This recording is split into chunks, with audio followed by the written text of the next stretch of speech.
We're going to watch a true story film that happened in 2008 in Florida. This was trending a little on Netflix not too long ago. The movie starts with Marcela Borges crying that this is the only way to escape.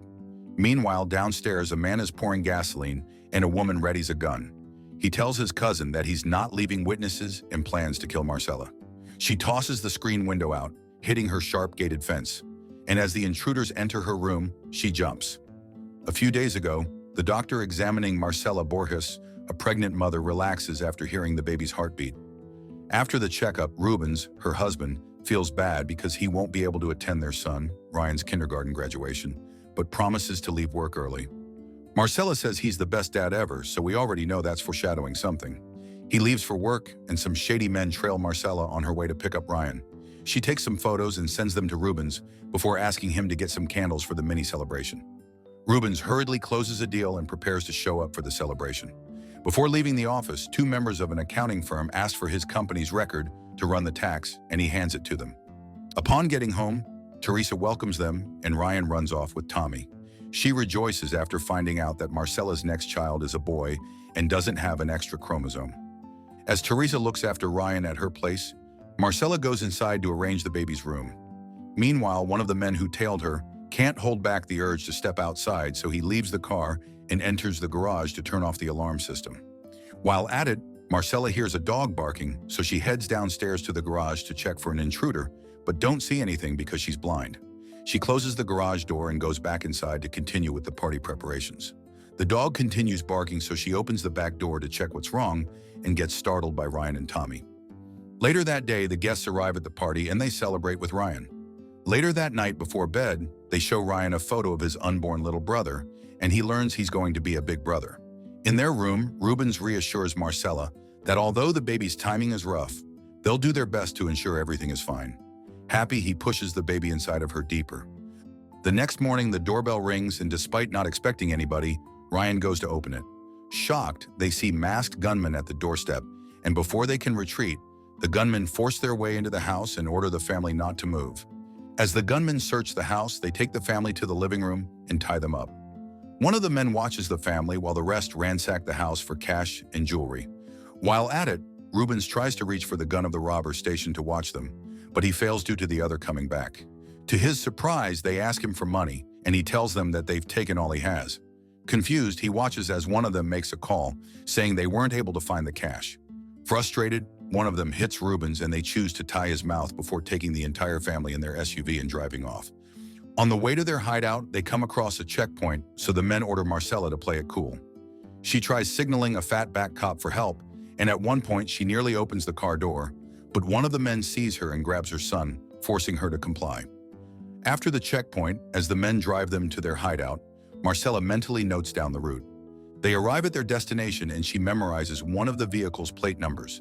For some odd reason, there's a family just hanging out in the front yard.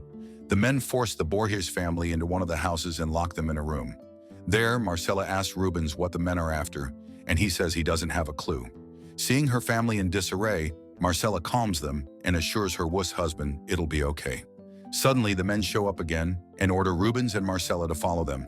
Upon getting to the living room, Marcela tries to convince them that they have the wrong people, but she hears Bianca, a woman amongst the robbers, saying everything she knows about them. Bianca then demands $200,000 from them in the next 24 hours, or she executes them. Bianca receives a phone call from one of her men who informs her of the safe he found in Rubens' office. Annoyed, they hit him for lying to them, and they get his PIN for the safe. They pack all the cash stored in the safe. Bianca finds out that it's about 30 grand and then asks Rubens for more.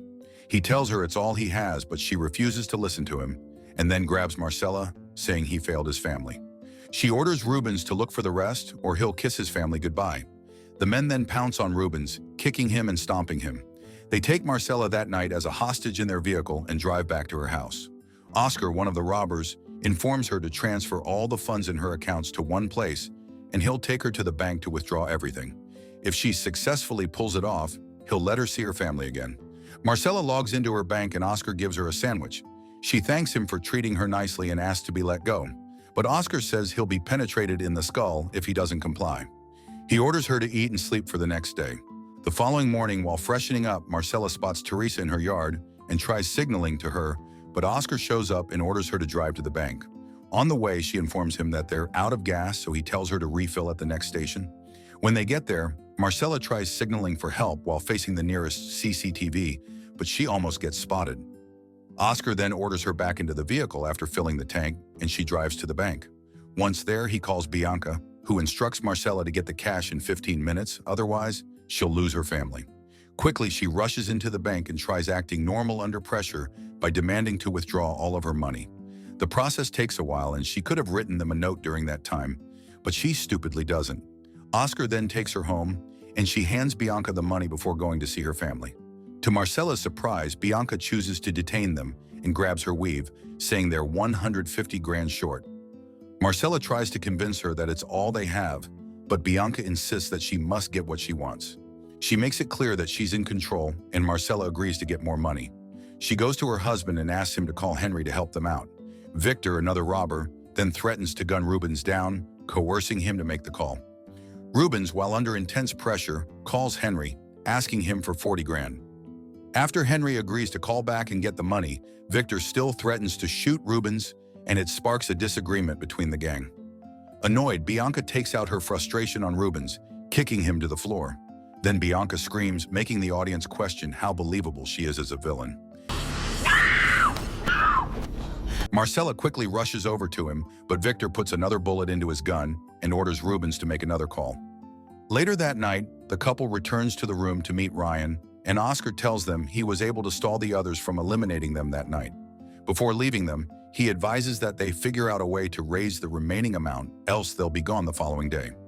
Right after he leaves, Marcela tells Rubens that the robbers do not intend to spare them, even if they have the money. So she vows to escape to find help. The next morning, Marcela leaves the room, asking Oscar for a glass of water. He takes her to the kitchen, but Bianca sees her and tells her to shower her stank ass before going to the bank. You stink. She orders Oscar to watch Rubens while she watches Marcela. After Oscar leaves, Marcela drinks her glass and slowly opens a drawer to retrieve a knife. But as she sees Bianca facing her, Marcela riles Bianca up by asking her why she wants to ruin her family's hard work. Triggered, Bianca the hoe talks down to her, and as she walks back to the fridge, she orders Marcela to take a shower. Unknown to Bianca that she has given Marcela enough time, Marcela grabs a knife and holds her hostage while ordering her to call 911. Marcela even tells Bianca that she, the one who stink. Adamant, Bianca thwarts her plans, so Marcela wrestles with her and realizes that she's a young lady. As they quarrel, Bianca screams for Oscar, yelling that Marcela has seen her face. Immediately, the men show up and they stop Marcela. Bianca then grabs a gun and tries shooting her, but she finds out that it's empty. She kicks Marcela in the tummy before they take her upstairs. Shortly after, Miguel ties Marcela's legs, and as soon as he leaves the room, he blames Bianca. Frustrated, she goes to Rubens and drags him up, and he suddenly recalls seeing her before. Bianca realizes she forgot to put her ice mask back on. Bianca then orders the men to execute the family, and as they prepare to wipe the house down, Marcela frees her legs and calls for Rubens through the vents. She informs him that the robbers plan to kill them, but he copes and tells her to think positively. At that moment, she makes up her mind to go out through the window, so she informs him, but he tries to convince her not to, reminding her to think about the baby. Adamant, she insists and tells him she loves him. As the men pour gasoline, Marcela pushes out one of the windows. Bianca then shows up with a gun, and Marcela leaps out of the window before she can reach her. Although she hits her body on her way down, she survives and the impact frees her bound hands. Quickly, Bianca tells the men that Marcela is outside, so they spread out to do their tasks. Why these grown men listening to this skinny twink hoe bag? Oscar goes to the backyard looking for her, while Miguel and Victor head upstairs to eliminate the other witnesses. When Miguel enters Ryan's room, he sees Bianca running away, so he shoots at the closet. Victor also shoots at Rubens while Oscar chases after Marcela and shoots her while she calls for Teresa. The window shatters and Marcela was shot in the stomach area. Teresa rushes to her, and Marcela tells her they were taken hostage. Oscar continues shooting, but Teresa drags Marcela out of harm's way. Quickly, Teresa calls 911 as instructed, telling them there is a killer in her house. As Oscar walks into the house looking for them, they hide from him. Unfortunately, Tommy shows up, and as Teresa tries to quietly tell him to get back inside, Oscar hears them. At that instant, Marcela smacks him with a pot and runs into a nearby room. He shoots at the door multiple times, but just before he gets to pull the trigger on her, the cops show up, ordering him to get down on his knees. As they arrest Oscar, Marcela rushes to one of the cops telling him about her son. She tells them they are at her house next door, and then gives the address to the gang's hideout and the plate number to the car she saw earlier. The police move quickly, and they find Rubens conscious. He realizes that Victor missed on purpose, and also learns that Marcela is in safe hands. Concerned, he asks for Ryan and rushes to the boy's room. The officer tells him the possibility of Ryan being kidnapped, but Rubens refuses, and he sees the bullet holes in the kid's closet door. He checks there and sees Ryan deep in the closet and safe from harm. Meanwhile, in the ambulance, Marcela struggles to stay conscious, so she begs the paramedic to save her baby. Shortly afterwards, the police officer informs Rubens that Marcela is undergoing surgery. He confirms that Rubens was right regarding Bianca working in the accounting firm. Rubens informs him that Bianca did his company's taxes for 2 years, and it must have been why she thought he had access to 200 grand. The cop informs Rubens that the cops are headed to the address Marcela gave them. The police officer tells Ryan that Marcela is a superhero, and the child likens her to Wonder Woman. At the hideout, the cops pull up and arrest Victor and Miguel, but Bianca is nowhere to be found. Later, Rubens and Ryan go to the hospital to see Marcela. She hugs them, and Rubens tells her she did it. Worried, she asks about the baby, and the nurse shows her the fetal scan, revealing that the baby is fine. Months later, the family welcomes the new child, and the neighbors celebrate with them. This was a stressful watch, y'all. And I can't believe this was a true story. The 3 men were sentenced to life in prison, with Oscar failing to commit suicide. Bianca is still a fugitive and might be in Bolivia. What did you guys think of this one? Hey, if you like this video, make sure you subscribe now and turn on the notification, because YouTube isn't recommending my videos. And if you'd like to watch more foolishness, click here or here.